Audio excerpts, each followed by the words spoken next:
What's up, everyone? It's Alex Ragir. This is The Rough Cut. I'm here in Venice Beach, California, and tomorrow I got an interview with the president of Group 9 Media. You know Group 9 from Thrillist, Now This, Seeker, the Dodo. Mickey Meyer's got a really cool story. Haven't gotten the freelancer yet to shoot the interview, so I got to get on Storyhunter right away. Hope you like it.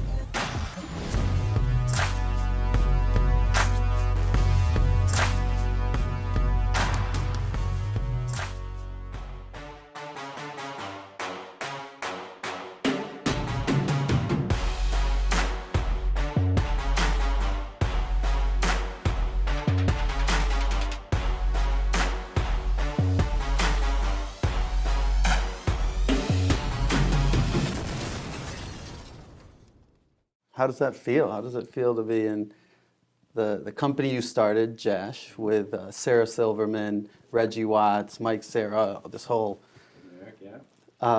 group of comedians, and now you're president of Group 9. Yeah, not president of the whole thing. I'm president just the network. But yeah, this is it feels awesome. This is we started Jash with the hope to be able to make content with a little bit more autonomy and be able to do digital first content and up the production value and up the bar. And Group 9 had a very similar moniker. They had a lot more reach. Group 9 as a whole hits 80% of people between 18 and 34 in the U.S. 80%? A lot of people. Of people? Yes. Huh. And so yeah, when you as a content creator, the idea that you can make whatever you want to make and hit that amount of people it's a dream come true, right? Yeah, yeah. And so do you have any idea how many people in general, like per month? Yeah, Group we're in 9. the 5 billion range. It goes up and down at different times, but yeah, like we're in the B range is a good spot to be, I guess. Yeah, and this place, so when this first started, it was just you, it was all these comedians, you guys smoking joints, just hanging out. We're in the Spaceman. This is the Spaceman. This is Doug Benson for the show we do with him, Getting Doug with High. There's been many a person who has gotten high out of their gourd in this very room. But yeah, listen, that was when we started Jash. The goal was to give comedians creative autonomy and to be able to really use what the internet allowed for and build that like studio system behind them, and we get closer to it every day. That's the beautiful thing of partnering up with Ben Lair and Group 9 is that they understand broader media ecosystem, and they bring a lot of weight to it, the ability to access capital, but then also work with other companies, see insights in the market, and be able to leverage that to continue to build our infrastructure and get smarter and get better and get more distribution points for your content. So you're not just like, hey, make a video and then we put it up on the internet and like hope and pray. Now it's like, okay, we understand what content's going to do best where, what platforms where different things work, and we have an amazing, for that matter, like audience insights team led by this guy Ashish Patel, who's brilliant in his own right. But to know, we'd be able to react real time and see where opportunities exist on a platform and then produce for them. And that, when we started Jash, it was producing in the Spaceman, making a thing that we thought was great, and then like trying to figure out where it would go outside of YouTube was a far cry from where we are now. Huh. So it sort of does help you live out the goal that you had initially. Yeah. I mean, that was like, my frustration as an individual was more in that I had been working with, I remember producing a commercial for the Biggest Loser video game, and it was terrible. I mean, like the content is great commercial, and we did a great job, and the video game is great in its own right, I guess, maybe.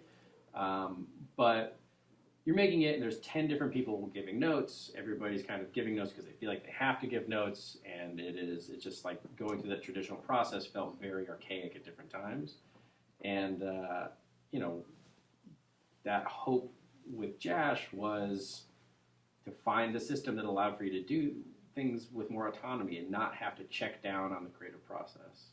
Because, when you go out and you sell a show to a network, you sell a show to Comedy Central, you maybe get a development step for like $10,000. You get like a script deal or something like that, and maybe you get after another 3 months, you maybe get a presentational pilot or a pilot if you're lucky, $150,000, even though you're still probably putting all that money into the content. You yourself probably haven't made too much money at this point. That goes well. Maybe you get now a 6-episode series order. You negotiate your deal for another 3 months, and finally you get your deal done. You go out, you produce this. Hopefully all the development executives who said they liked the idea, whatever, 9 months ago are still there. Maybe they're not. Maybe the deal gets flushed away. Hopefully it doesn't. You now make the show. You get 6 episodes made, and you're about a year into this process. Show goes up. 2nd episode isn't marketed well enough. Rates terribly. They can the show. Yeah. It's pushed to the side. Right, and so like it's a nightmare of a process that it still exists in large part today, but now there's more pressure because you could just make it yourself, and you could get the idea out there yourself. And so have you furthered the point? I feel like we have. Now I can tomorrow make a show, get a bunch of eyeballs on it, bring it in, and hopefully you've passed a lot of those development steps to say like exactly what the show is. You have the audience, you have the engagement, you have people giving for you feedback. the executive. I've de-risked that. Right, like I've told you now, I've got a show. We have a show for the Dodo called Comeback Kids, where we saw a strand of data that told us that people really liked animals overcoming adversity, and that was just a thing that people really liked. I like it. Yeah, I mean, you like it. Everybody here probably watches it. Makes you feel a little better about the terrible world in which we live. And so we made a show called Comeback Kids about these animals overcoming adversity, spotlighting different animals. And the show averages over 30 million views an episode. It's a quarter hour long, you just know that it works, right? So now as we go and start to develop that out, we can have a little bit more leverage on our side of the equation instead of just a pitch of like, hey, you network executive, would you like to buy this show? Then you own the IP forever. Now I can come in and say, hey, we have this thing. It's working really well for us. We're going to make more of them. We're probably going to make them longer. Do you want to be a partner on that? If not, that's fine. I'm going to make it on my own. It'll make money. It'll do its thing. Or you can be a partner and you can get a little bit of the glow effect of what we have. And so you kind of become you become the hot girl in the room as opposed to becoming the the guy asking for the date. So like Group 9, always on, churning out more content. How much content, how many stories or videos do you put out a day? Oh, man, it depends on the brand for sure. But it's anywhere from 60, 70-ish probably, somewhere in there. Yeah. A lot of videos across the properties. So let's break it down for everyone, basically. Yeah. So you have now this, Thrillist, the Dodo, Seeker are the main properties in Jash now, right? So maybe you can talk a little bit about so what do you produce starting with, you already started with the Dodo. Mm-hmm. So a lot of that started with user generated, talk to us about the whole kind of content strategy and I know you have a show or more than one TV shows. Mm-hmm. How about the Dodo? Yeah, so every brand is different. The reality is each brand is, some brands are older than the others, right? So you have with the Dodo's is an older brand, but it's still very young, as far as its evolution of what kind of content it wants to make and where it wants to be outside of the social universe. Whereas Thrillist, started 10 years ago, 10 years plus, and it started as an email newsletter, and they weren't really in the social video space. And was it News for Dudes, right? I mean, but there was, it told you where to go, told you where to eat, told you what was worth your time, and it, showed you that you should get off the couch to go out and do stuff. And so, for the Dodo in particular, they do an amazing job of being very focused on the platform that they're on. So they produce a lot that is very tailor-made to that platform. So they are on Facebook, they're on Instagram, they're on Twitter, they're on YouTube, and every time that they go into one of those platforms, it's a really concerted effort to make sure that they're at the top. So the biggest social animal. Yes, they are the number one animal brand on every one of those platforms, on Twitter, Instagram, Snapchat, YouTube, you name it, Facebook. And so now for them, as they start to enter into the more traditional ecosystem, they want a similar mark. And so they went in. We have a partnership, obviously, with Discovery. Discovery invested, seeded Group 9 as a $100 million. $100 million. And we don't have, a first look deal with them or anything like that, but we do have a partnership. They want you to be successful. They want us to be successful, yeah. And so we went to them with one of our concepts that we had called Dodo Heroes, similar Animals Overcoming Adversity story. We said, hey, listen, we know that this works. We want to do a show around the people that are the heroes around this. And so we did that show with them, and it was massive for them. Mm-hmm. 1 out of every 5 viewers to the show was brand new to Animal Planet. Mm-hmm. And that for a traditional network is a big deal. So we greenlit our second season, but they know that they have a partner in that comes armed with data and comes armed to help make that a success. And so you have one show. You have one show with the Dodo. We have one show that's on air right now with the Dodo. But we have a lot that are in development. And then most of the content is still user generated, or have you? How does that kind of content creation process work for the Dodo? Yeah, it is. It's a blend for sure. Even when we do find a clip that is user generated, there's still an element of producing that comes in where we can interview that creator and talk to them about, maybe how did you stumble upon the story, or a lot of times they're the owner of a pet or the owner of an animal. Those are like 1 minute, 2 minute videos. We tend the to longer originals. Depends very much on the platform, but we tend to, especially for Facebook, it has to be over 3 minutes for us to really be able to monetize it.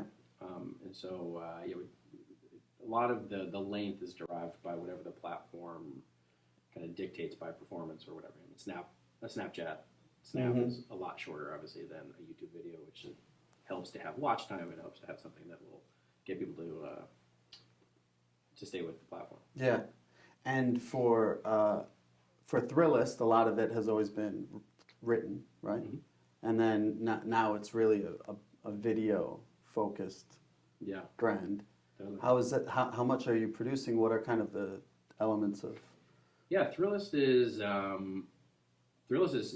still very new to the video game as a whole, as you mentioned, and they didn't have, so much of their existing audience is text-based, and they're getting the email newsletter. They go to the website. The website has over, I think, it's like 50 million unique viewers every month. So there's still a really heavy base of people that are there reading and consuming in that way. And so video didn't necessarily have to be social. That wasn't the thing that they really cared about. It's more about the story. It's more about that longer-term value of IP. And so we've taken shots on different shows. Some work better than others. We have a show that we launched really recently called Insta Chef, where we're profiling different kind of homegrown chefs. Either they're making something in their apartment, or they, are meeting people in parking lots with meals, and a lot of it is done through Instagram, where they're that's really kind of where they're building a lot of their following, and running celebrities into it, and the show immediately took off. Yeah. So for a show like that, then it's about how do we optimize this with respect to platforms, but with respect to the larger industry. This is a 22-minute long show. Yeah. It's just how the show kind of evolved itself. So now I can open this up to different markets, and I can bring the show to MIP, and I can bring it to NAPI, and I can bring it to all these different conventions, but I can also take it to TV conventions, take it to Amazon, and I can either push it out through what are our output relationships, where we can put whatever we want, or I can put it into more of an exclusive agreement with one of those platforms. So no recipe videos? Yeah, not so much hands and pants. Okay. That's a different take on food. It is. Well, just because, listen, it's lifestyle. There is, yes, much more lifestyle. The hands and pans videos are great, but there's a lot of people doing them. And you want to, at this point, there's definitely value to audience and reach and your more daily churn style content, but as you're getting into it, if that's not really a core dependency of a business, developing that dependency isn't always the best, and so you want to think about the long term. And you look at companies like Disney and even Viacom and some of these other ones. IP is at the core of those businesses. Discovery, for that matter. You have to have a great show, and that great show that sticks and stands out for people is the thing that will ultimately build value for you over time. Okay, so Thrillist is more of a substantive, longer term more substantive Yeah, I mean, storytelling. I think all the brands are in their own right. I think that they are they're finding their entrance into that more traditional ecosystem because it's still where a lot of dollars lie. Yeah. Digital is growing every single day, and it has its own revenue streams that are emerging, but it'd be ignorant, I think, to ignore what is still that giant elephant in the room for digital, that like traditional has a system and a process that spits out a lot of money every single year. Yeah. Huh. So let's speed up to Now This then. Yeah. Which is probably, I assume, the fastest, putting out more videos potentially on Now This than any other. Yes, I would say so, yeah. And so that's sort of a audience development. Like, does that have the IP play, the TV play as well? Yeah, I think that what's interesting about Now This is that I think that when you mention the traditional path for a news organization, the immediate thought is sitting at a desk, an anchor that is there that is throwing the different, breaking news stories. Yeah. And I think Now This very, very savvily noticed that that's not what they are. That's not where their ethos was. They really pioneered a format with text on screen for news, and you saw a lot of people, with the help of Storyhunter, for that matter, but you saw a lot of people really adopting it and realizing that this was a new way to consume news and a new medium in a lot of ways for people to break stories and to push out narratives, and you've seen a lot of people kind of emulate it since. And as they started to think about more traditional entertainment, they brought in Tina Exaros, formerly of MTV, and this guy Ethan, who had kind of built up that text on screen style with Ashish Patel, I mentioned earlier. Yeah. They thought about what was the ethos of the brand, and the ethos of the brand is around equality. It's you want to tell these stories, and that's where a lot of this news that is being thrown out there comes from, is a place that you want people to be aware, you want people to be conscious of the world around them. And so they looked more towards docs, and they looked towards what stories exist out there around equality and what formats might exist where we can spotlight that and bring some of these conversations more to the forefront. And so it's become a little bit more in that doc style. Yep. They've still experimented with different morning shows. Now we have a morning show on Facebook that is working really well. We started to do kind of like atmospheric show, but then have changed over time, adapting with the platform. And yeah, I think that you'll see they'll still maintain that like daily churn, a lot of that high volume content, because that you gain so much insight out of that, and you gain a lot of reach out of that for that matter. But they have the ability to take that intel and focus it on profiles. But no pivot to TV like Vice style and HBO show or anything like that. No, I think there will be shows that come out of it, but less that are trying to just take the internet and put it on a different medium. It's more, it kind of goes back to that Dodo theory of like, be the best at that platform. Like as you're going into it, if you're going into docs, let's understand how we do docs. And so then Seeker is the science and our curiosity. We're in the Seeker awe. right now, technically. The awe. They seek out the awe. They do. And so they're less volume, more sponsored content. Is that? No, I would say. I mean, Seeker has a really, really strong fan base that is very affluent, and that fan base cares a lot about detail, and they care a lot about an intelligent conversation around a very specific topic. So, everything from like a battery and how a battery works all the way up to how close are we to de-extinction. And they want, it's not a, hey, I'm going to pontificate in my apartment for half an hour about, how these things work. It is, they want something that is well researched and is presented in a really digestible manner. And so there's a huge opportunity, especially because science is in question right now, whether we should believe in science.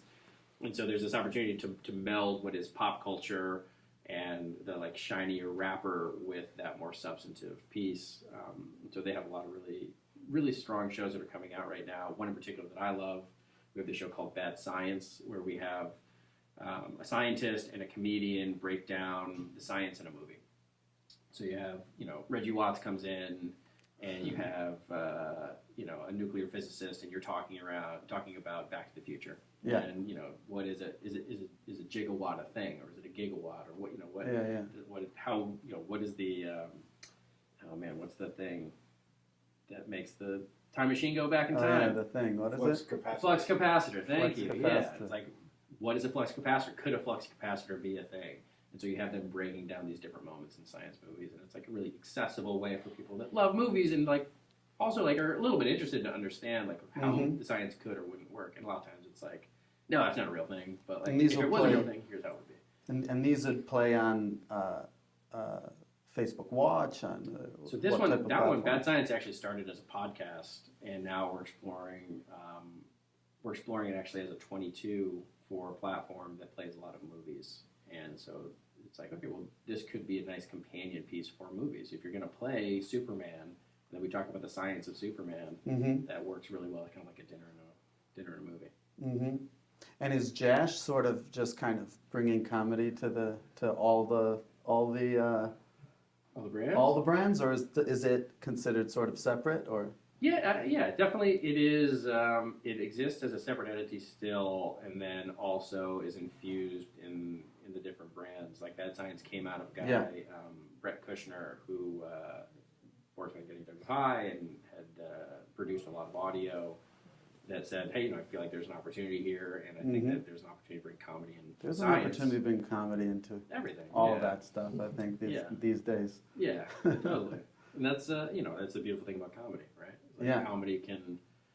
Comedy at its core is truth, and if you're bringing in an element of truth to anything, it works a little bit better to be very honest and kind of take off the veneer of things. But, Jash still exists as a production company. In particular, we have a lot of shows that are in development that we just announced with True TV and a bunch of others. But yeah. So, how about you've built these audiences, these huge engaged audiences, and so you have all this opportunity. You're talking about IP of the actual videos you're producing, but you also have opportunity in merchandising and licensing the brands in direct to consumer. Is that panning out? Are you guys strategizing around that? Totally. You'd be sticking your head in the sand to not think that that's really where things are going. And we back in the maker days, we brought in a guy named Brian Lee, who acquired a company called Knox Steady that we then turned into this brand Rodeo Arcade to be like a marketplace for influencers, where they could make a T-shirt and then sell the T-shirt. And you could see it then that's how things were going to go and how things were going to work. The industry around had not fully caught up, so vendors didn't really know how to handle a lot of this. That was now suddenly print on demand was becoming a thing, but hadn't pushed itself over the edge of being very professional. And it was limited very much to merch. It was less the weighted blankets of the world and some of these more innovative products and designs that could align themselves with a brand and then generate a lot of revenue off of a short run for the product. That is definitely a focus for us. The other focus is the same way that you would monetize IP if you were major studios. How are we getting into events? How are we thinking about our representation in different industries outside of just the video? Mm-hmm. And it sort of takes you almost back to your maker studio days, where it's almost like these brands are like influencers, can monetize like an influencer monetizes. They throw pop-up events, they throw all this other. That was, I feel like it was one of the biggest draws of Group 9 as we were starting to talk with them, was that realization of you have the same push as an influencer and you're a lot more predictable. If you're working with an influencer, and a lot of my friends are influencers, there's an element of unpredictability, and there's also a little bit of an element of 15 minutes of fame, right? You have people that build and build and build and build and get there overnight, but they're ready for it. And then you also have people that suddenly one thing hit, now they're at the top of the charts, and they have no idea how to handle that. And they don't know what their brand is sometimes. They don't know what their brand is, and more often than not, you're not set up to monetize it at the same time as you're hitting that level. Whereas Group 9 has built and has had really steady growth, and the audience is there, but it's also, we're all ready to monetize it along the way. And it's we're trying to keep up with it, if anything, but still you have okay, direct to consumer, we see the opportunity there. Let's make a strategic investment. We know the money that we have that we can invest into that to hire the right people, to do the right research, to then like launch things in the right way and have metrics that we can analyze. If you're an individual influencer, that's a very hard thing to do, let alone like finding the right company that is paying the right attention to you to do that in the same manner. And so yeah, having 4 consumer-facing brands goes a long way for the sake of focus. Yeah, and that's crazy that Ben Lair, the CEO of Group 9, he was kind of one of the first people that did that with Jack Threads. Totally, yeah. But then he spun it off or sold it off to focus. But now is a better time? Like, why now as opposed to then? Like, I mean, more of a question for Ben, really. Yeah. Is like I think that he would defend the opportunity that exists in the marketplace, and that he saw then as well. You know, still today, I think that Jack's Threads. I think that there was some things about it that really, really worked well, others that didn't, and a lot of it came down to focus. As you said, it's like Ben is unbelievable when it comes to focus, and it's a thing that I've really tried to learn from him, because your instinct as a startup especially, but in what is a very tumultuous ecosystem, that suddenly like there's money over here, and then like this brand is spending money, or then like hey, here's a new platform that exists tomorrow, and your instinct as a small company that needs that money to exist is to chase all of those things, to not really have that core focus on one thing, and that has tended to be the thing that has collapsed a lot of companies. You saw a lot of brands and a lot of companies go by the wayside in the last couple of years, and there's a reason that Thrillist lasted, the 10 plus years to get into this moment, was because it's very focused. It knew what it was, and it got very good at that, and then started to expand outwards. And I think Jack's Threads was one of those things where it started to expand outwards and said, it doesn't really work the way that we thought it was going to work. Let's come kind of back in, focus again, and then we'll go back out as we see fit. what are some of the things that people say that you should be chasing that you should not be chasing? Oh, that's a great question. It depends a little bit on the brand, but I would argue you don't want to be chasing a traditional production company sale unless it directly benefits the brand, because it will take you a very long time to get there. And if it does not build your brand at the end of it, you're just work for hire, and more often than not, you're going to have to split your money along the way. And so you have a sale to Comedy Central, and it's taken you that 12 months to 2 years to get there, and you get there, and you've had to bring on another production company because you have not maybe done this in the past as a digital company, or you don't have your name, even if the people have done it. As a company, To win the business. To win the business. Okay. You have to bring in, maybe it's like A well-known production company. Yeah. Beto Murray, whoever it may be, and now you're giving up 5%, and you don't own that IP. You've gone through all of that just for the sake of ego, to have yourself on a network. And if you've done all of that and it didn't forward your brand, that is... and they're losing audience anyway. Yeah, and you're distracting yourself from building audience where you have it, and building IP that you could then own later on. Yeah. So that's a big part of the way that you guys are looking in the long-term IP from the stuff that you're acquiring and you're producing. So will there be like CNN has like the 80s? Will there be like the 2000s for Now This News or something? Totally. Yeah. So what about, we have freelance filmmakers, story hunters watching this. What do you say, what types of stories are you guys looking for? What types of stories should they be pitching to your producers? Yeah. They want to see stories as they evolve and that have kind of that longer life to them, that they can follow individuals or storylines centered around that equality piece. I'd say, Dodo really is a focus on animals through and through, and it's not animals just as like, oh, look at that wacky thing that animal did. It's more the like, okay, here's a story around an animal that is faced with this challenge that they're then able to overcome, or here's someone who is really doing a lot for the animal community. You really have that level of interest and depth, and secret really is curiosity, right? It's like if you have a crazy question that could be looked at through the lens of science, they're there to help explore it. and that can be spurned by natural events around the world, or could just come out of the general nature of curiosity. Thrillist in so many ways wants to be your local guide, and they want to help you live as if you're a local. And so finding those cool, weird things that happen on a local level that are cultural in nature, that could have a focus, could be covered by either one of our existing shows or spurn its own show in its own right.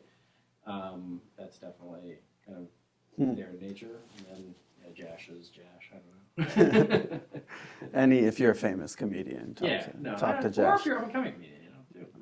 With everybody. And is it international or U.S. mostly? Yeah, we are just starting to really put a focus on international. And so there's definitely opportunity there. We do cover international stories across the board, but yeah, that's definitely where there's an opportunity, is that we're just starting to understand how to approach things on a local level in some of these other territories. And when you move internationally, would that be even creating like other language brands, or like is it you're getting interest from advertisers in those languages, or it's more U.S. audience, U.S. It is more. I mean, honestly, right now we have U.S. audience on lockdown. We have a really far reach right now, and we'll only get stronger there. I think that we're starting to understand is that there's an opportunity around building audience in other territories, and that there's a path to that through other broadcasters and other companies that make their bread and butter in these territories. And so sometimes we'll partner with someone, but where we have an opportunity, like we just launched El Dodo for the Dodo, Spanish language, with a focus on LATAM, because we feel like there's an opportunity there for us to build an audience that we can then monetize along the way. Mm-hmm. And you just change a few words. Yeah. No, you change your story. Same kind of things, like a platform. In the same way that Dodo produces platform specific, you have to produce territory specific. And really think about what that consumer likes. Mm-hmm. And so with Group 9, you have all these disparate brands that have their own kind of look and feel, who they are. How do you, like as a manager, deal with that, letting the Dodo be the Dodo and now this be now this, and without, like, how can you be like this holding company structure? Yeah. This kind of, how do you deal with that? It is. I mean, listen. For me, it's honestly, it's worked out really well and easily, because that's how Jash was structured. Is that Jash was structured to be an entity that was in service of. Mm-hmm. Right? It's like Sarah Silverman has an idea and she wants to go do it. We're there to support her. That's going to be very different than what Tim and Eric want to do, or very different than what Michael Cera wants to do. It's like they have unique sensibilities, and so Group 9 has been it's been an easy adjustment for me of like, listen, they want to go do these things. I'm here in service of them.